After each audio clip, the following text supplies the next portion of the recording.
Yun, good morning mga Hoblax. Prepare tayo ng breakfast natin. Pampalaya with egg. Miss na miss ko na to at lagyan natin ng bawang, fried bawang mga Hoblax. Ito ay napaka-healthy para sa ating mga nagkakadad-edad na rin mga Hoblax. Yan, yun nga sabi, pag umidad na ng 40 up, yun, nag-iingat na mga Hoblax sa mga kinakain natin. Pero ayos lang yan mga Hoblax. No. So, ingat po tayo mga Hoblax sa pagpasok ng trabaho or sa school, ng estudyante. Kasi ngayong panahon mga Hoblax, lalong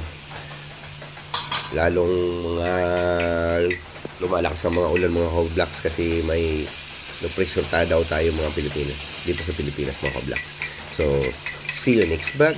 Ingat po tayo and bye-bye.